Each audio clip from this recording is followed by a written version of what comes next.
ISKCON ISKCON এই ISKCON নামক সন্ত্রাসী জঙ্গি সংগঠনকে বলি, হিন্দুত্ববাদী ভারতীয় রয়ের দালালদেরকে বলি, চোখ একদম সাবধান করে দেই। আমাদের মুসলিমদের দোকানপাট ভাঙচুর করতেছিস, সেনাবাহিনীর উপর আঘাত আসতেছে, আমাদের পুলিশদের উপর আঘাত করা হচ্ছে। ইসকনকে বলি, আজকে হেফাজত ডাক দিয়েছে, ইসকনকে নিষিদ্ধ করতে হবে।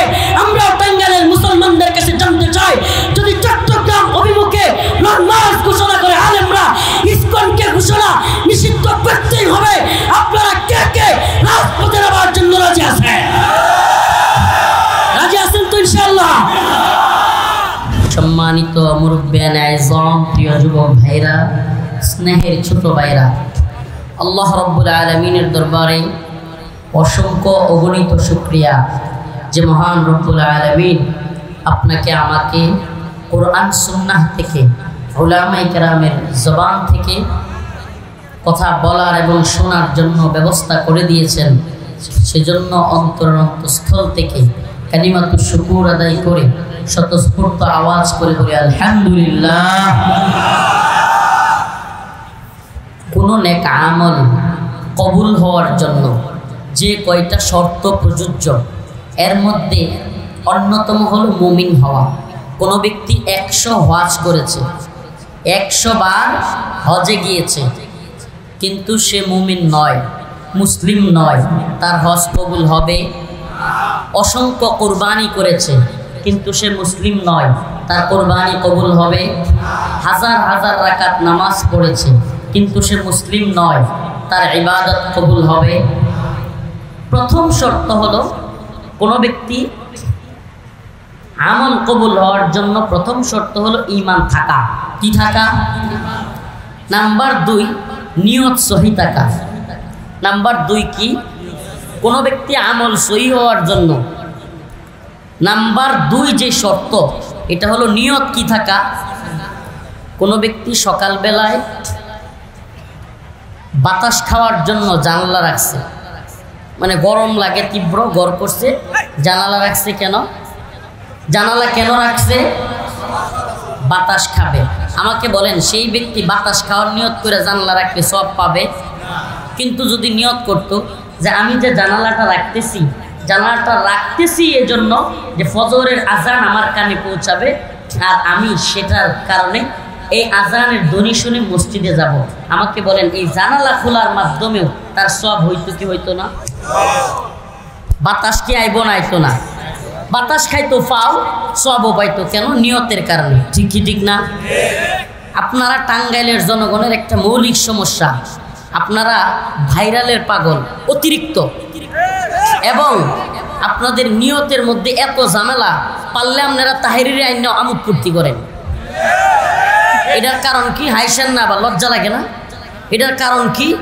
আপনাদের মধ্যে আমি এই অঞ্চলে এসে কমন একটা প্রবলেম দেখছি, যে যাত্রা হইলে, গান হইলে, কিংবা আনন্দ ফুর্তি রঙ্গমঞ্চ হইলে আপনাকে রাত পারে যাক, সমস্যা নাই, আর ওয়াজের মাহফিলও আইলেই আপনাকে দৌড়াদৌড়ি শুরু হয়ে যায়।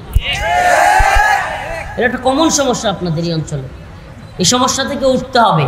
কোরআনের কথা শুনলে, আল্লাহ পাক কোরআনে আয়াতটা আমার খেয়াল আসতেছে না, আল্লাহ পাক বলছেন একদল লোকের কোরআনের কথা শুনলে, কোরআনের তাফসির শুনলে তাদের শরীরের মধ্যে কিরকম একটা জ্বালা শুরু হয়ে যায়। আমাদের কি কোরআনের কথা শুনলে জ্বালা শুরু হবে, নাকি অন্তরে আরো ভালো লাগবে? এই আপনারা একটু আমাদ বরি করবেন না, আপনারা একটু আমাদ বরি করবেন না। এরা কি মঞ্চের নিচে বইব নাকি? আপনি বসাইতে চাইতেছেন, আবার কথা বলতেছেন মুরব্বী। এখানে কি ওরা কি মঞ্চের নিচে বসাবো নাকি? তারা বসলে দেখতে পারবে তো? যে যেভাবে আছেন, যেহেতু অনেক মানুষ হয়ে গেছে, কেউ ভলান্টিয়ারগিরির দরকার নেই, একজনও ভলান্টিয়ারগিরি করবেন না, মাইক ছেড়ে দিয়ে সোজা চলে যাবে। আপনাদের অনেক কষ্ট সহ্য করবে ভাই, আসতে সব কথাই ঠিক বলার দরকার নেই। আপনারা ঠিক না করলেও আমার কথা ঠিক, আপনার কথা ঠিক বলার দরকার নেই। বলছে আর কেউ ভলান্টিয়ারগিরি করবেন না। অনেক কষ্ট পাইছি টাঙ্গাইলে এসে, অনেক কষ্ট লাগছে। সেই মুসাফির মানুষ, এত দূর থেকে আসছি, আপনাদের পাগলামির কারণে কমিটি আমাদেরকে খাওয়াইতেও চাচ্ছে না। মানে আমার ক্ষুধায় আমার শরীর কাঁপতেছে, দুপুরেও খাই নাই আমি, এত আগে রওনা দিছি। এখন আসছি, আসার পরে কয় হুজুর মানুষ মানতেছে না, হুজুর আগে একটু বয়ান করেন, আমার শরীর কাঁপতেছে। কত বড় এটা, কি ধরনের আচরণ! এখন আবার এগুলো করতেছে। আমি তো আমার এই যে আগে যে বয়ান করলো আমার বন্ধু, আমরা একসাথে নুরানি পড়ছি, একসাথে স্কুলে পড়ছি, বাল্যকালের বন্ধু, তুই তুকারি সম্পর্ক, এই যে আগে যে আলোচনা করতেছিল, তো তার মামু, তা আমারও মামা, বন্ধুর মামা হিসেবে মামার বাড়ির প্রোগ্রাম, অথচ মামুর বাড়িতে আইসি বাইকনারে খাওয়াই তুই চায় না, কন্ত দিহি কারবারটা। তো আপনাদের এগুলো কি আচরণ? তো এই জন্য ভাই এগুলো থেকে আপনারা বিরত থাকবেন। দেখেন দিনই প্রোগ্রাম, এখানে দিনই ফায়দার চিন্তা করতে হবে। কি ফায়দা? আমার আমলই পরিবর্তন হচ্ছে কিনা। কিন্তু একটু খায় সাথে হয়ে গেলাম, একটা ভাইরাল বক্তা দেখে গেলাম, এই মেয়ে এই ভাইরালিজম দিয়ে আমার কোনো লাভ আছে যদি আল্লাহর কাছে ধরা খেয়ে যায়? লক্ষ লক্ষ মানুষ আমারে চিনে, শত শত ইউটিউব চ্যানেল আমার জন্য আইসা পড়ে। এটা সফলতা? হ্যাঁ, মুমিনের সফলতা কোন পথে? আজকে আমার আলোচনা এটা নিয়ে, আজকে আমার আলোচ্য বিষয় এটা। একটু সাউন্ড বাড়ান অপারেটর ভাই। মুমিনের সফলতা কোন পথে? 1 লক্ষ টাকার চাকরি পাওয়া, এটা কি মুমিনের সফলতা? এতগুলো ক্যামেরা আমারে দেখতে আসছে, হাজার হাজার মানুষ আমারে দেখতে আসছে, এটা আমার সফলতা? ও ভাই, এই যে পানির বোতল, এইভাবে কাশিমপুর কারাগারে খালি বোতল নিয়ে দাঁড়ায় থাকতাম একটু নিচে থাকার লাগিয়া, সারাদিন রুমের মধ্যে তালা মেরে রাখতো। এরপরে কি হয়েছে? নিচতলায় একটু ঘাস আছে, উপরে আকাশ দেখা যায়, মানে হলো কি ঘর থেকে আপনি বন্দি থেকে একটু বের হওয়ার সুযোগ। ওখানেও কারারক্ষীরা একটু দেরি করলে হুজুর উঠেন উঠেন তাড়াতাড়ি উঠেন, এজন্য খালি বোতল নিয়ে গিয়া সিরিয়াল নাই তবুও দাঁড়ায় থাকতাম, কারণ খালি বোতলটা থাকলে উঠায় দেয় না, এই যে হুজুর বোতল ভরতে আসছে। চিন্তা করছেন তখন এই জনপ্রিয়তা কই আসছিল? এটাকে আমরা বুঝি না। এই 1 লক্ষ লোক কই আসছিল তখন? এগুলো আয় শুনেন, এগুলো আমাদের যায় আসে না। 1 লক্ষ লোক হইলেও নাকি আমার পিছনে একজনও নাই, এই জন্য যেমন হক কথা ছাড়বো না, আর 1 লক্ষ লোক পিছনে ধাক্কা দিলে যেমন চাই তা বলবো না। আমরা কথা বলি আল্লাহর জন্য। কার জন্য? আমরা এটাকে সফলতা মনে করি না, সফলতা মনে করি যে দিনের পথে কয়জন মানুষকে আনতে পারছি। আজকে আমার বন্ধু মুশারফ, সে বলতেছে গাড়ির মধ্যে যখন আসতেছি, দোস্ত তোর কিছু বিষয়ের কারণে, তোর কিছু কথায় আমার পরিবর্তন আসছে। আমি কই এটাই আলহামদুলিল্লাহ, শুক্রিয়া, এটাই শুক্রিয়া। দায়ীদের শুক্রিয়ার জায়গায় এটাই যে আমার কোনো কথার দ্বারা, কোনো কাজের দ্বারা অন্য একজনের মধ্যে কিছুটা পরিবর্তন আসছে। সুবহানাল্লাহ, এটাই আমাদের হওয়া উচিত। আপনারা কয়জন লোক আইলেন, আমার খুব বাহবা দিলেন, আমরা জানি তাহেরিরও বাহবা দেয় মানুষের, এই লিগে একবারে খুব সম্মানী হয়ে গেছে না। কিন্তু আমাদের সম্মানের জায়গাটা আল্লাহর কাছে। কার কাছে? ইয়া আইয়ুহান নাস ইন্না খালাকনাকুম মিন যাকারিন ওয়া উনসা ওয়া জাআলনাকুম শুউবান ওয়া ক্বাবাইলা লিতাআরাফু ইন্না আকরামাকুম ইনদাল্লাহি আতকাকুম। আল্লাহ বলেন, হে মানুষ, তোমাদেরকে আমি একটা মহিলা এবং একটা পুরুষ থেকে সৃষ্টি করেছি। বিভিন্ন দলে, বিভিন্ন গোত্রে, কেউরে সাদা, কাউরে কালো, কাউরে লম্বা, কাউরে বেটে, কাউরে মোটা, কাউরে চিকন, কাউরে নাইজেরিয়ান, কাউরে আফ্রিকান, কাউরে রাশিয়ান, কাউরে চীনা, কাউরে চাইনিজ, কাউরে জাপানি, কাউরে বাঙালি, কাউরে ইন্ডিয়ান। কিন্তু আমার কাছে এই কালো, সাদা, মোটা, চিকন, লম্বা, বেটে, কিংবা রাশিয়ান, চাইনিজ, আমেরিকান, ব্রিটেন, কিংবা বাঙালি, ইন্ডিয়ান, সাদা কালো কোনো পার্থক্য নাই। এইটা আমার কাছে কোনো সম্মানের কোনো মাপকাঠি না। ইন্না আকরামাকুম ইনদাল্লাহি আতকাকুম। আমি আল্লাহর কাছে, তুমি সম্মানিত হতে হলে আমার আল্লাহর ভয় কার মধ্যে কতটুকু আছে, আমার কাছে সম্মানও তার ততটুকু। আল্লাহর কাছে সম্মান কার কত বেশি? কোটিপতি ঘুষের টেয়া দিয়ে তো বড় বড় মসজিদ মাদ্রাসা করলেই, কোটিপতি হইলেই, লাখপতি হইলেই, সুদের টাকা দেয়া ঘরবাড়ি মাদ্রাসা হুজুররা দান করলেই, হ্যাঁ টেয়া দিয়ে কিছু হয়েছে? কথা কর না, হয়েছে কিছু? এটা সফলতা? আল্লাহর কাছে সম্মানিত হওয়া। আল্লাহ সুস্পষ্ট বলছে, রিক্সাওয়ালা হইতে পারে, এই কথা বাবা ভালোভাবে বুঝেন, রিক্সাওয়ালা শ্রমজীবী, মাটি কাঠে ভাত খায়, 5 ওয়াক্ত নামাজ পড়ে, বউরে পর্দায় রাখে, হালাল হারাম চিনে, বাস বড় শাইখুল হাদিস, বড় মুফতি, পেট পূজারি, পকেট পূজারির চাইতে আল্লাহর কাছে তার সম্মান বেশি। দিন বুঝার চেষ্টা করেন, দিন বুঝার চেষ্টা করেন, আবেগে স্রোতে গা ভাসালে হবে না। দিন বুঝার চেষ্টা করতে হবে। আল্লাহর কাছে কার সম্মান বেশি? ওই রিক্সাওয়ালা, ওই শ্রমিক, ওই কাটুরিয়া যে টাকা ইনকাম করে অল্প, দিনে আনে দিনে খায়, কিন্তু আল্লাহরে মানে, নামাজ পড়ে, বউকে পর্দায় রাখে, হালাল হারাম চিন্না খায়, ব্যাস আল্লাহর কাছে সে অনেক বড় সম্মান। বড় মুফতি কিন্তু কমিটির পিছনে পিছনে গিয়ে ঘুরে, সুদকুর সভাপতি, অথচ হ্যাঁ জি স্যার জি স্যার, এর মূল্য আল্লাহর কাছে নাই। শাইখুল হাদিস হইতে পারে, এর মূল্য আল্লাহর কাছে নেই। আল্লাহর কাছে কার মূল্য? যে আল্লাহকে ভয় করে, দুনিয়াদারকে না। আমার কথা বুঝাইতে পারতেছি না নাকি? না একটু গায়ে লাগতেছে? আমি গায়ে লাগলেও চুপ থাকার বেটা না। এই যে এদিন সাংবাদিকরা প্রশ্ন করতেছে, অনেক মিডিয়া ছিল ওখানে। আমি আলহামদুলিল্লাহ বলেন যে হাসিনার জুলুমের 4টা মামলা থেকে খালাস পাইছে আলহামদুলিল্লাহ। তো সাংবাদিক প্রশ্ন করতেছে, হুজুর কেমন লাগতেছে, আপনার অনুভূতিটা একটু বলেন। আর আগে তো মনে হয় কথা বলতে পারতেন না, এখন বলতে পারেন কেমন মানে পরিস্থিতিটা? আমি বলছি এটা আপনি ঠিক বলেন নাই। আমি বলছি শুনেন, আর কার কি অবস্থা এটা আমি জানি না। আমি হাসিনার সময়ও যা মন চাইছে বলছি, এখনো বলি, আমার কোনো সময়ের পার্থক্য নাই। আমার এত পার্থক্যের টাইম নেই। আমি আল্লাহকে ভয় করি। কাকে আমরা ভয় করব? কাকে? এই দুনিয়ার সবচাইতে ক্ষমতাধর এই যে ট্রাম্প ক্ষমতায় আইছে, পাগলার লইয়া আওয়ামী লীগ দেখলাম ভালোই নাচতেছে। এরা খুব খুশি, মনে হইতেছে এরা ক্ষমতায় বসছে। এরা বুবুরে বলি ট্রাম্প খুব পছন্দ করে, আমি বুবুরে তারা লইব। পাগলের সুখ মনে মনে কাগজ ওরা টাকা গুনে আসতে হাততালি ওটা পাগলের দল রে। ওরা পাগলের সুখ, টাকা ওরা, এই কাগজ ওরা টাকা গুনে। তো এই দুনিয়াবি খায়াসাত পূর্ণ করনে ওয়ালারা এরা দুনিয়াদারদেরকে ভয় পাবে। এই আজকে একটা থিওরি বলে যায় আপনাদেরকে বাবা, 2 কারণে মানুষ দুনিয়াদারদেরকে সম্মান করে। কয় কারণে? জানা দরকার। 2 কারণে দুনিয়াদারদেরকে মানুষ সম্মান করে। কয় কারণে? দুনিয়ার নেতা নেত্রী যেই হোক টাকাওয়ালা, 1 নাম্বার কারণ হলো দুনিয়ার নেতা নেত্রীর কাছ থেকে কিছু পাওয়ার আশা। সামসামি করে, সম্মান দেখায়। কিনলে গিয়া অন্তর থেকে না, কিনলে গিয়া কিছু চাকরি পাওয়ার আশা, এলাকায় নেতামি পাওয়ার আশা, টেন্ডার পাওয়ার আশা, কিংবা যে কোনো কিছু পাওয়ার আশা। 2 নাম্বার শ্রেণীটা হইল ভয় পায় না, ভয় পায় যে আমার এনে মামলা দিয়ে দেয়। নেতার একটু যদি হয় না করি, সামসামি না করি, তাহলে আমার কি দিয়ে দিবে? মামলা দিয়ে দিবে, বিভিন্ন খারাপ কাজে জড়াইয়া দিবে, কিংবা পোলাপান পাঠাইয়া দিয়ে আমার মারবে। এজন্য এছাড়া অন্তর থেকে কোনো নেতাদেরকে মানুষ ভালোবাসে না। ইল্লা কিছু আছে, ইল্লা একেবারে হাতে গোনা। এটা বাংলাদেশে খুবই কম। নেতা নেত্রীদেরকে মানুষ মন থেকে ভালোবাসে, এটা হাতে গোনা 2-4টা লোক হইতে পারে, খুবই কম সংখ্যা। এত ভালোবাসে, এত এই শেখ মুজিবুর রহমান রে একেবারে এই পিতা সেই পিতা, ভাস্কর্যের মধ্যে, টাকার মধ্যে, রাস্তার মুড়ে মুড়ে, মূর্তির মধ্যে, অফিসে, আদালতে, ছবিতে, সব জায়গায়। 16 মিনিট গেছে না, 16 বছরের ক্ষমতা, 16 মিনিট যাইতে পারছে না। কল্লা ধরে আমারও টান মুজিব হয়েছে খান।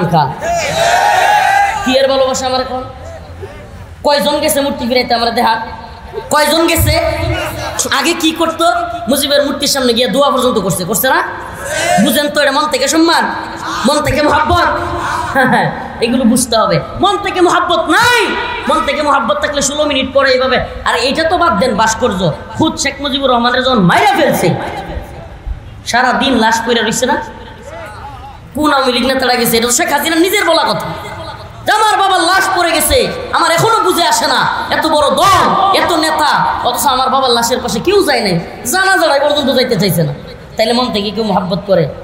অথচ দেখেন, সত্যি কইবেন সুবহানাল্লাহ, আল্লামা সাইদি রহিমাহুল্লাহ ফাঁসির রায় হওয়ার সাথে সাথে কত মানুষ তার জন্য জীবন দিয়ে দিছে। আবার যখন তারে জেলখানা থেকে এইভাবে বের করছে, আবার মানুষ জীবন দিছে। সুবহানাল্লাহ। আমাদের দেশে অনেক আলেম আছে, শুধু উনি না, অনেক আলেম আছে মানুষ যাদের জন্য জীবন দেওয়ার জন্য প্রস্তুত। এই ভালোবাসাগুলো মন থেকে। এই ভালোবাসাগুলো কোত্থেকে? আলহামদুলিল্লাহ। এইটাই এই ভালোবাসা পেতে চাই আমরা। এই তথাকথিত লৌকিকতার ভালোবাসা, হুজুর আসলো, ভাইরাল বক্তা, একটু হুজুর দিলাম না, এই ভালোবাসার দরকার নেই। ভালোবাসা হবে কার জন্য? কার জন্য? মান আহাব্বা লিল্লাহ ওয়া আবগাদা লিল্লাহ ওয়া আতা লিল্লাহ ওয়া মানআ লিল্লাহ ফাকাদ ইসতাকমালাল ঈমান। যার ভালোবাসা হবে আল্লাহর জন্য, ঘৃণাও হবে আল্লাহর জন্য, দান করবে আল্লাহর জন্য, কাউকে কোনো কাজ থেকে নিষেধ করবে আল্লাহর জন্য, সেই ব্যক্তির ঈমান পরিপূর্ণতা লাভ করবে। সুবহানাল্লাহ। দেখেন না ভাই, ছোট্ট উদাহরণ দেই। 16 বছরে ভাস্কর্যের মধ্যে, মূর্তির মধ্যে, টাকার মধ্যে, আদালতের মধ্যে, সব জায়গায় শেখ মুজিবের ছবি ভাস্কর্য মূর্তি বানাইলো, এমনকি পুলিশ, র্যাব, বিডিআর, আর্মি সকল সেক্টরে বিশেষ বিশেষ দিনগুলোতে তাদের এখানে বুকের মধ্যে বল্টু লাগাইয়া শেখ মুজিবের ছবি লাগাইতে বাধ্য করলো, বইয়ের মধ্যে শেখ মুজিবের ছবি লাগাইতে বাধ্য করলো। অথচ 16 মিনিটের মধ্যে ক্ষমতায় যাওয়ার সাথে সাথেই ভাস্কর্য ভাঙ্গা শুরু, ছবি ভাঙ্গা শুরু। একটু উল্টায় দেখেন, এবার একটু উল্টায় দেখেন।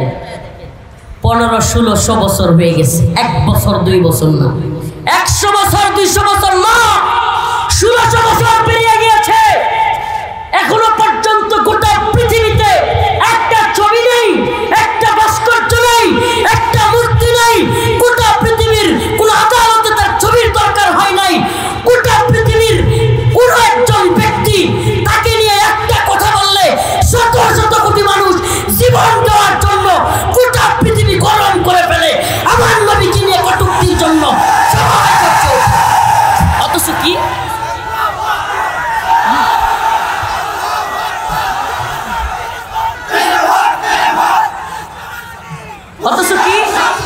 অথচ একটা ছবি আছে, আমরা বলেন না 1500-1600 বছর চলে গেছে, একটা ছবি কারো ঘরে আছে রাসূলের সাল্লাল্লাহু আলাইহি ওয়াসাল্লাম। সুবহানাল্লাহ। এই ভালোবাসার কাছে তোমাদের এই সব ভালোবাসা একেবারে ঠুনকুমিয়া। কোন ভালোবাসা, কিসের ভালোবাসা শিখাও? যেই ভালোবাসা অন্তর থেকে আপনি কল্পনা করতে পারেন।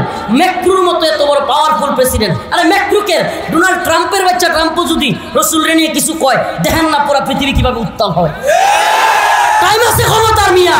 আল্লাহ রসুলের জন্য সমস্ত উম্মত জীবন দেওয়ার জন্য ফিদাকা আবি ওয়া উম্মি ইয়া রাসূলুল্লাহ মান সাব্বা নাবিয়ান ফাকতুলু, একেবারে গর্দান ফেলে দেওয়ার জন্য শত শত কোটি মুসলমান তৈরি হয়ে যায়।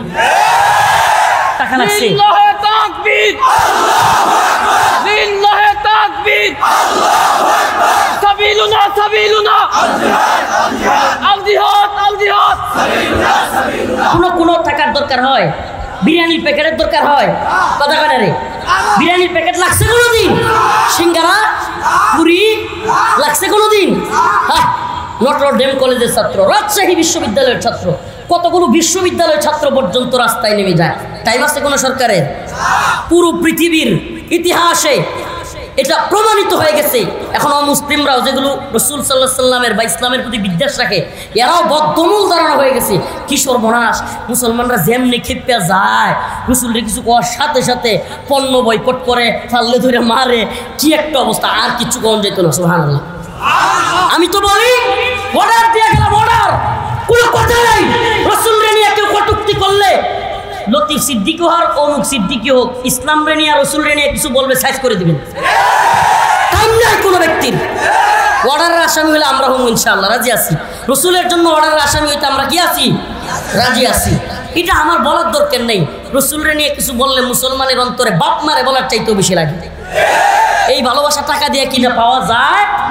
তাইলে সফলতা কোন পথে? সফলতা হলো আল্লাহকে মানার পথে। সফলতা কোন পথে? قد أفلح المؤمنون الذين هم في صلاتهم خاشعون। আল্লাহ রাব্বুল আলামিন সফল মুমিনদের কিছু সিফাত এবং কিছু গুণাবলী বর্ণনা করতেছেন। মুমিন কোন পথে গেলে সফল হবে? ও ভাই টাঙ্গাইলের মুসলমান, আপনাদের কাছে আমার কয়েকটা পয়েন্ট আকারে কথা। 1 লক্ষ টাকার চাকরি করনেওয়ালা ব্যক্তি সফল, কথা বলে না? ওই 1 লক্ষ টাকার চাকরি করনেওয়ালা ব্যক্তির স্ত্রী কিংবা সন্তানের যদি এমন অসুস্থতা হয় 10 লক্ষ টাকা লাগে, ওই 1 লক্ষ টাকা দিয়ে তার হইবনি? তার মানে সফলতা কি 1 লক্ষ টাকার চাকরির মধ্যে? টাঙ্গাইল শহরে বড় একটা বাড়ি করা কি সফলতা? ঢাকা শহরে বড় একটা বাড়ি করা তাইলে তো নিশ্চিত সফল না ভাই। এই বাড়িতেও কিছুই হবে না যদি এমন অসুস্থতা হয় যে ঘুমাইতেই পারে না, ট্যাবলেট খায়া খায়া ঘুমায়, আছে না নাই? আর আমরা সুবহানাল্লাহ গাড়িতে বইলে ঘুমাইরি, যাইতেও ঘুমাইরি, খাইতেও ঘুমায় পড়ি। সুবহানাল্লাহ, এটা আল্লাহর নিয়ামত, এটা আল্লাহর নিয়ামত। লক্ষ টাকা দিয়ে খাট কিনতে পারবেন, ঘুম কিনতে পারবেন না। কোটি টাকা দিয়ে ডাক্তার অ্যাপয়েন্ট করতে পারবেন, ডাক্তারকে নিজের বাড়িতে রাখতে পারবেন, কিন্তু সুস্থতা কিনতে পারবেন না। কিনতে পারবেন নি? হ্যাঁ, পারবেন না ভাই, পারবেন না। অতএব সফলতা কোন পথে, মুমিন কোন পথে সফল? মুমিনের সফলতা আল্লাহ বলতেছেন যে মুমিন সফল হতে চায় সে বাড়ির মধ্যে না, গাড়ির মধ্যে না, টাকা পয়সার মধ্যে না। যদি কোনো ব্যক্তি মনে করে কোটি টাকাওয়ালারা সফল, তাইলে আমনের কোটি টাকার মালিক হওয়ার দরকার নেই। কোটি টাকাওয়ালাদের কিন্তু দেখেন, এদের পেরেশানির অভাব নেই। দেখেন যায় পেরেশানির অভাব নাই। কোটি টাকাওয়ালার চাইতে অনেক কম পেরেশানি রিক্সাওয়ালা। ইমাম সাহেব হুজুরের, মুয়াজ্জিন সাহেবের পেরেশানি কম, কোটি টাকাওয়ালার পেরেশানি বেশি। অতএব সফলতা কোন পথে? ফামান যুহজিহা আনিন নার ওয়া উদখিলাল জান্নাতা ফাকাদ ফাজ ওয়া মাল হায়াতুদ দুনিয়া ইল্লা মাতাউল গুরুর। আল্লাহ রাব্বুল আলামিন বলেন, ও আমার মুমিন বান্দা, এই দুনিয়া মুমিনের সফলতার জায়গায় না বেটা। এই দুনিয়া মুমিনের সফলতার কি না? ওয়ামাল হায়াতুদ দুনিয়া ইল্লা মাতাউল গুরুর। মাতাউল গুরুরের তাফসিরে ব্যাখ্যা আসছে, মাতাউল গুরুর হলো মহিলারা হায়েজ এবং নেফাস থেকে উঠলে বা হায়েজ নেফাস হইলে মহিলারা যে নেকড়া ব্যবহার করে না, নেকড়া ওই ময়লা পরিষ্কার করার জন্য, ওই ফেলে দেওয়া নেকড়াকে মাতাউল গুরুর বলা হয়েছে। হায়, আল্লাহর কাছে দুনিয়ার মূল্য ওই নেকড়াটা মনে হয় সুগন্ধির জন্য কেউ কিনবে? কিনবে নি? হ্যাঁ, ওটার কোনো মূল্য আছে? আল্লাহ বলছে ওয়ামাল হায়াতুদ দুনিয়া ইল্লা মাতাউল গুরুর। আল্লাহর কাছে ওই নেকড়ার চাইতেও দুনিয়া মূল্যহীন। হাদিসে আসছে আল্লাহ পাকের কাছে এই দুনিয়ার যদি বিন্দু মাত্র মূল্য থাকতো, আল্লাহ কোনো কাফেররে একটা সরিষার দানা পরিমাণ রিজিকও দিতেন না। দুনিয়ার মূল্য নাই দেখে কাফেররাও ভালো আছে। দুনিয়ার মূল্য নাই দেখে দুনিয়ায় কাফেররাও বিরাট দেখা যায় বুক বিলাসিতায় আছে। আছে কি নাই? কাফেরদের জন্য আখেরাত নেই, এই জন্য কাফেরদেরকে আল্লাহ যা দেওয়ার দুনিয়াতেই দেয়। সুবহানাল্লাহ। আর আমাদের জন্য কি আছে? আখেরাত আছে না নাই? আছে না নাই? যদি কোনো ব্যক্তি আখেরাতের বিশ্বাস করে, এর চাইতে বড় শান্তির কিছু হইতে পারে না। কেন? যদি কোনো ব্যক্তি মনে করে আমি অ্যাক্সিডেন্টটা কেন করছি, আহা এই ভুলের কারণে, ওই ভুলের কারণে, হ্যাঁ আমার পোলাটা কেন মারা গেছে, ঠিক মতো চিকিৎসা করি নাই, এই করি নাই, সেই করি নাই, এই লোক 2 দিন পরে পাগল হয়ে যাবে। কি হয়ে যাবো? আর যদি মনে করে আমার আল্লাহর ফাইসালা, ব্যাস মাথা ক্লিয়ার ফ্রেশ। কার ফাইসালা? আল্লাহর ফাইসালা। আমার এই পোলা যাওয়ারই ছিল, যাইতুই, আমার এই টাকা হারাইতুই, ব্যাস দেখবেন মাথা থেকে পেরেশানি মুক্ত। একটা কথা আপনারা পেরেশানি মুক্ত করে দিবে। আপনি কি মনে করছেন টাকার চাইতেও পেরেশানি আরো বড় খারাপ জিনিস? আমেরিকার এক একটা শহরে অনেকগুলো, আমি যারা গেছে তাদের কাছ থেকে শুনছি, অনেকগুলো পাগলাগারদ মেন্টাল হসপিটাল অভাব নাই আমেরিকায়। কেন? কয় হুমানে পাগল হয়ে যায়। কি লেগে? কয় হ্যাঁ রে এটার লাগে এটা হয়েছে, এটার লাগে এটা হয়েছে, হিসাব মিলাই তারা খালি হিসাব ফেস লাগে, রোগের মধ্যে ফেস লাগে, পাগল হয়ে যায়। আর আমরা সারা দেশে পাগলাগারদ কয়টা? কয়টা রে? একটা। কোন জায়গা? কয়েকদিন আগে রাষ্ট্রপতির নামে নিউজ হয়েছে, চুপ্পু সাহেবকে নিয়ে, পত্রিকার নিউজ আর কি, যে আগামীকাল রাষ্ট্রপতি পাবনা যাচ্ছেন। এখন পোলাপানে কমেন্ট করতেছে আরো আগিয়ে যাওয়া উচিত ছিল। মানে সমস্যাটা হয়েছে কি জানেন? নিউজ যে করছে রাষ্ট্রপতির বাড়ি পাবনা, কোথায়? তো বেচারা তার বাড়িতে যাচ্ছে। এটা তো স্বাভাবিক, নিউজ তো এটাই হবে যে রাষ্ট্রপতি আগামীকাল কোথায় যাচ্ছেন। রাষ্ট্রপতি আগামীকাল টাঙ্গাইল যাচ্ছেন, এটা করলে কি কেউ কিছু মনে করতো? কিন্তু যখন লেখছে যে রাষ্ট্রপতি আগামীকাল পাবনা যাচ্ছেন, মানুষ কমেন্ট করতেছে তার আরো আগেই যাওয়া উচিত ছিল। তো আমাদের দেশে পাগলাগারদ কয়টা? একটা। অথচ আমেরিকায় শত শত। খবর নিয়ে দেখেন, প্রয়োজনে সার্চ দেন, ডিজিটাল জামানা। কেন? মুসলিমরা পাগল কম হয়। আপনাদেরকে একটা কারগুজারি শোনাই, অবাক হয়ে যাবেন অনেকে। আফগানিস্তানে যখন আমেরিকার নেটো জোট, America, Britain, Germany, France, Italy সব দেশের সৈনিকরা এসা যুদ্ধ করতেছিল আফগানদের সাথে, এগুলো আমাদের হাতে তো মিডিয়ার দখল নাই, না হইলে সব আসতো। হাজার হাজার আমেরিকান সৈন্য পাগল হয়ে যেতেছিল। আমেরিকা কেন যুদ্ধ ছেড়ে দিচ্ছে? কেন পাও ধরে বাপ দেখে মাপ ছায়া গেছে?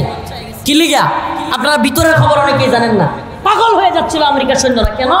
আরে বাবা, তাদের তো আখিরাতে বিশ্বাস নাই। তারা কি মনে করে যে আমি কেন চাকরি নিছি, লক্ষ লক্ষ ডলার পাবো, টাকা পাবো, সুখে শান্তিতে থাকবো, বউকে নিয়ে, পরিবার নিয়ে। এখন যখন যে যুদ্ধে তো আটকে গেছি গিয়া, মেনকে চিপাই পড়ে গেছি, হ্যাঁ রে দেশেও যাইতে পারি না, যুদ্ধও বিজয় হয় না, সারেও না, বউয়ের কাছেও যাইতে পারি না, এদিকে যৌন খায়াসাত তো সবারই আছে, সব মিলে অস্থির হইয়া অনেক মেন্টাল হইয়া আত্মহত্যা করা শুরু করছিল। সুবহানাল্লাহ সুবহানাল্লাহ। ইসবিরু ওয়াসাবিরু ওয়ারাবিতু। মুসলিমদের সাথে এই কাফেররা পারবে কিভাবে? মুসলিমরা তো পাগল হয় না, মুসলিমরা তো যুদ্ধ করতেই থাকে। সবর, মুসলিমরা ইসবিরু ওয়াসাবিরু ওয়ারাবিতু, সবরের প্রতিযোগিতায় নামে। আর সবরের প্রতিযোগিতাটা কেমন? সবরের প্রতিযোগিতাটা কেমন? মনে করেন আপনি আমার হাতে কামড় দিচ্ছেন আর আমি আপনার হাতে কামড় দিছি, কারণ দুইজনে মিললে যুদ্ধটা তো এরকমই, আপনি আমার হাতে কামড় দিচ্ছেন, আমি আপনার হাতে কামড় দিছি, বাস আগে চিৎকারটা কেটে দেয়, আগে চিৎকারটা কে দেয়, এটাই তো জয় পরাজয়ের খেলা। যে লাগছো যেহেতু আগে কেনা দিই, হাল ছেড়ে দেয়। হাল ছেড়ে দেওয়া মানে শেষ। মুসলিমরা হাল ছাড়ে? হ্যাঁ, মুসলিমরা তো শহীদ হইতে চায়। মুসলিমরা জানে এই দুনিয়া আমাদের কিছুই না, আখেরাতেই চিরস্থায়ী শান্তি। যে ব্যক্তি জানে মরার পরে চিরস্থায়ী শান্তি, এ ব্যক্তি দুনিয়া হেরে যাব। আর যে জানে না রে আমার খায়াসাত পূরণ করার জায়গায় দুনিয়া, খাওয়ার জায়গা দুনিয়া, ভোগের জায়গা দুনিয়া, সব জায়গা দুনিয়া, তাইলে হ্যাঁ কি মরতে চাইব? এই যে পরাজয়টা আপনি কি মনে করেন? আফগানে কয়টা ড্রোন ছিল, কয়টা কামান ছিল, কয়টা মিসাইল ছিল, কয়টা বোমা ছিল, আমরা বলেন। অথচ আমেরিকার সৈন্য কি পরিমাণ, আমেরিকার অস্ত্রশস্ত্র কি পরিমাণ, আমেরিকার সাহায্য সহযোগিতা কি পরিমাণ, কল্পনা করা যায়। তাহলে আফগান জাতি কিভাবে জিতলো? একটাই কারণ, তারা পাগল হয় নাই, আমেরিকানরা পাগল হয়ে গেছে। তারা পাগল হয় নাই, সোভিয়েত ইউনিয়ন পাগল হয়ে গেছে। সুবহানাল্লাহ ওয়া বিহামদিহি। এজন্য মুসলিমদেরকে ইন্ডিয়া যেন ভয় না দেখায়। হ্যাঁ, মুসলিমদের ভয় দেয় ওনারে ভাই। 313 জন সাহাবী, কয়শ? 313 জন সাহাবী, হাজারের অধিক সশস্ত্র সৈন্যকে হারাইছে। এটাই তো আমাদের রাসূল সাল্লাল্লাহু আলাইহি সাল্লামের জামানার ইতিহাস, বদরের ইতিহাস। আফগানের ইতিহাস কি? অল্প সংখ্যক আল্লাহর বান্দা মুজাহিদ তুরাবুরা একটা পাহাড়ে শেষ পর্যন্ত আফগান মায়ের খাইতে খাইতে কি হয়েছিল জানেন? ইতিহাস অনেকে জানে না। 2001 সাল থেকে আমেরিকা আফগানিস্তানে বোমা মারতে মারতে মারতে মারতে সারা আফগানকে এমনভাবে পাউডার বানাইছে, পাউডার মানে বিল্ডিংগুলোরে কি বানাইছে? পাউডার বানাইছে। আফগানের কোনো জায়গায় মুজাহিদদের অবস্থান ছিল না, তালেবানদের অবস্থান ছিল না। শেষে গিয়া আপনারা পারলে মোল্লা ওমর রাহিমাহুল্লাহর জীবনী কিংবা ওসামা রাহিমাহুল্লাহর জীবনী পড়লেই পাবেন। শেষে একটা পাহাড়ে গিয়া কয়েকশো মুজাহিদ গিয়া আশ্রয় নিছে। একটা পাহাড়ে, তোরাবুরা পাহাড়। কোন পাহাড়? এক পাহাড়ে বোমা মারছে। কিন্তু ওই পাহাড়টা সুবহানাল্লাহ, আল্লাহর কুদরতে এটা এমন পাহাড় ছিল যে ওই পাহাড়ে এই সরাসরি হাইটে হাইটে যুদ্ধ গেলে মেরে লাগতো, কারণ সব দিকে মাইন পিতে রাখছিল বোমা, গেলেই সব ফুটুস। আর যতই বোমা মারুক, আল্লাহ এই পাহাড়টাকে এমন শক্তিশালী বানাইছে যে এই পাহাড় ধসানো সম্ভব না। পন্তদেহি কারবারটা এক পাহাড়ের যুদ্ধ দিয়া পুরো আফগান বিজয়ী। সুবহানাল্লাহ, লক্ষ লক্ষ সৈনিককে পিছু হটতে বাধ্য করে দিয়েছে আফগানিস্তান। তার মানে ইমানি পাওয়ারের কাছে কোনো পাওয়ারেরই ক্ষমতা নেই। এজন্য ইসকনকে বলি ইসকন। এই ইসকন নামক সন্ত্রাসী জঙ্গি সংগঠনকে বলি, হিন্দুত্ববাদী ভারতীয় রয়ের দালালদেরকে বলি, তোমরা মনে করি না, তোরা মনে করিস না তোদের মুদি তোদেরকে আয়সা বাংলাদেশ দখল করে দিয়ে যাবে। তোদের মুদি এবং ভারতের অবস্থায় নাজুক হয়ে আসে। ভারতের বিভিন্ন রাজ্যে অলরেডি বিভিন্ন ধরনের বিশৃঙ্খলা চলতেছে, মোদি সেগুলোই নিয়ন্ত্রণ করতে পারতেছে না।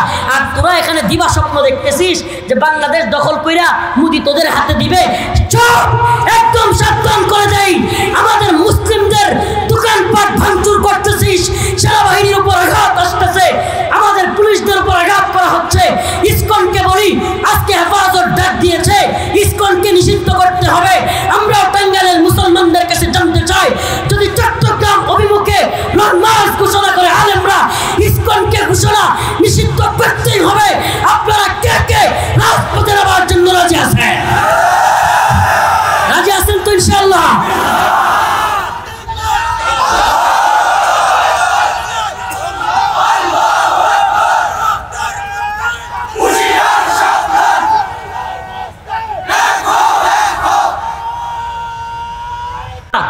ইসকনকে নিষিদ্ধ করা ছাড়া বাংলাদেশ পরিস্থিতি শান্ত হবে না, এটা মনে রাখেন, লিখে রাখেন আপনারা। বাংলাদেশের মুসলিমদের জন্য এবং বাংলাদেশ রাষ্ট্রের জন্য সবচাইতে বড় শত্রু হলো এই ভারত নামক হিন্দুত্ববাদী রাষ্ট্র। এরা বাংলাদেশে নিজেদের গোলাম এবং তাবেদারদেরকে বসায় রাখার জন্য, হাসিনা নামক তাদের পুতুলটাকে বসায় রাখার জন্য এমন কোনো কাজ নাই যেটা ইন্ডিয়া করে নাই। আমরা আপনারা আওয়ামী লীগ আর হাসিনারা শত্রু মনে করি। আরে আওয়ামী লীগ আর হাসিনা বাংলাদেশের জন্য কোনো থ্রেডই ছিল না। কেন? আপনি বলেন বাংলাদেশের কয় % লোক আওয়ামী লীগ? আমরা বলেন সমাজে তাদের কি অবস্থান? অন্যান্য সব দল মিলে এদেরকে ধাক্কা দিলে টিকবার টাইম ছিল, তাহলে টিকায় রাখছে কারা? কথা বলে না। আরে টিকায় রাখছে ভারত, এই হিন্দুত্ববাদী ভারত। এরা যখন এমন দেখতেছে কিরে আমাদের স্বার্থ, তারা আমাদের দেশের আমরুপালি নেয়, ইলিশ নেয়, ট্রানজিট নেয়, রেল লাইন নেয়, সব মজা মারে। দিন শেষে আমাদেরকে কি করে? আমাদেরকে পানি দিয়া বন্যার মানুষকে বাসায় দেয়, পচা পেঁয়াজ দেয়, আমাদের সীমান্তের কাটা তারে আমাদের মা বোনদেরকে ভাইদেরকে গুলি করে মারে। এটাই তো হয়েছে। এরপরেও এই বদমাশগুলো, এই গোলামগুলো এরা কি করছে? কয় আমাদের স্বামী স্ত্রীর সম্পর্ক, আমাদের রক্তের সম্পর্ক। শয়তানের বাচ্চারা কয়ে গেছে কিনা? বলছে কি বলে নাই? তাইলে বুঝেন এদেরকে রাখবে না কারে রাখবে? এমন বই তো দরকার যেটা লাইট খায়, মন চাইলে গিয়া খাই, মন চাইলে গিয়া আয়সা পড়ি, মন চাইলে কতক্ষণ পিঠ নিয়ে ধুই আয়। তবু আমার বউ কয় হা হা তুমি বালা। এমন স্বামী স্ত্রীর সম্পর্ক থাকলে সমস্যাটা কি? চিরজীবন থাকলেও তো কত লাভ না, এটা তো স্বামীর পক্ষেরই লাভ খালি, আর বউর পক্ষ সব খালি মরক। তাই তো হয়েছে এতদিন এই মহারানা সারা বিয়া আর এই অবৈধ সম্পর্ক যতদিন টিকে ছিল ততদিন তো বাংলাদেশের ক্ষতি হয়েছে। কি কর? হ্যাঁ, অবৈধ সম্পর্ক এখন অবৈধ জায়গায় পাঠাই দিছি। যা সম্পর্কের জায়গায় করে ওই সাইদি রহিমাহুল্লাহ কত আগে বলছিল, সুবহানাল্লাহ, আল্লাহর বান্দার দিল খোলা মানুষ, কে কত আগে বলছিল সরকার বেশি তিরিং বিরিং করেও না, বাংলার জনগণ এক ফ্লাইং কিক মারবে, মামার বাড়ি দিল্লি গিয়া করবা। দিল্লি গিয়া পড়ছে বলে নাই? সুবহানাল্লাহ। চুপ্পু কিংবা ইসকন এগুলো দালালি শুরু করছে। আমরা শুধু আপনাদেরকে সজাগ করি। আরেকটা ডাক আসলে চুপ্পু কিংবা ইসকনের জন্য রাজি আছেন তো? ইনশাআল্লাহ রাজি আছেন তো? قد أفلح المؤمنون الذين هم في صلاتهم خاشعون। মুমিনের সফলতার প্রথম আল্লাহ রব্বুল আলামিন যে গুণ বর্ণনা করেছেন সেই গুণটা হলো মুমিন খুশু খুজুর সাথে, বিনয়ের সাথে একমাত্র আল্লাহর জন্যই নামাজ পড়ে। সুবহানাল্লাহ। তাইলে আমাদেরকে নামাজি হইতে হবে। কি হইতে হবে? নামাজ পড়বেন তো? খালি এই নাচ গান আর আমোদ ফুর্তি নিয়ে ব্যস্ত থাকিয়েন না ভাই। খাও দাও ফুর্তি করো, এই নীতি থেকে বাদ দেন। আখিরাতের ফিকির নিয়ে আসেন, অন্তরে আল্লাহর ভয় নিয়ে আসেন, তাকওয়া অবলম্বন করেন। আসুন না আমরা আমাদের রবের কাছে তওবা করি। ও ভাই, আমার আপনার রব অত্যন্ত দয়ালু। একটা দুইটা তিনটা চারটা নয়, শত শত হাজার হাজার গুনাহ করেনেওয়ালা ব্যক্তিও হতাশ হওয়ার কিছু নাই। আল্লাহ পাক বলছেন তোমরা কখনো হতাশ হবে না, লা তাহজান ইন্নাল্লাহা মা'না। আল্লাহ পাক আমাদের সাথে আছে, হতাশ হওয়ার কিছু নাই। ও ভাই, একটা বান্দা গুনাহ ছেড়ে দিয়ে আল্লাহর কাছে তওবা করে আল্লাহর দিকে ফিরে আসলে আল্লাহ পাক এমন খুশি হন, এমন খুশি হন। হাদিসের মধ্যে আসছে কোনো ব্যক্তি মরুভূমির মধ্যে উট হারায় গেছে, এমন অবস্থায় তার আর কোনো বাহন নাই, কোনো দিকে যাওয়ারও জায়গা নাই, তীব্র গরমের মধ্যে বালুর মধ্যে পা রাখতে পারতেছে না। ওই পর্যায়ে হারায়া যাওয়া উট পাইলে ওই লোক যেমন খুশি হয়, আমার আপনার মালিক তার চেয়েও বেশি খুশি হয় তার বান্দা গুনাহ ছেড়ে দিয়ে তার দিকে ফিরে আসলে। অতএব আমরা ফিরে আসবো তো ইনশাআল্লাহ। ফাফিরু ইলাল্লাহ। আসুন আমরা আল্লাহর দিকে ফিরে আসি। আল্লাহর দিকে ফিরে আসলে কি হবে? ইল্লা মান তাবা ওয়া আমানা ওয়া আমিলা আমালান সালিহা ফাউলাইকা ইউবাদদিলুল্লাহ সাইয়্যাতিহিম হাসানাত। আল্লাহ বলেন বান্দারে, একটা না দুইটা না, 100 না, 1000 না, লক্ষ গুনাহ যদি তুই করিস আর আমাকে একবার খাঁটি দিলে তওবা করে বলিস আল্লাহ আমি আর পাপ কাজ করব না, আমার মাওলা কয় তোর 1 লক্ষ গুনাহকে ফাউলাইকা ইউবাদদিলুল্লাহ, আমি তোর 1 লক্ষ গুনাহকে 1 লক্ষ নেকি দ্বারা পরিবর্তন করে তোকে জান্নাত দিয়ে দিব। সুবহানাল্লাহ। মুমিনের সফলতার জায়গা এটা, তার মাওলাকে খুশি করা, বিনয়ের সাথে নামাজ পড়া। আল্লাহ পাক আমাদের সবাইকে দ্বীনের পথে অটল অবিচল থাকার তৌফিক দান করুক। জোরে বলেন আমিন। আমার অনেক দূর যেতে হবে, আমি আপনাদের কাছ থেকে ছুটি চাচ্ছি, হুজুর খাহি করতেছি। যে আমি লম্বা সময় দিতে পারতেছি না। আল্লাহ পাক আমাদের সবাইকে বুঝার এবং আমল করার তৌফিক দান করুন।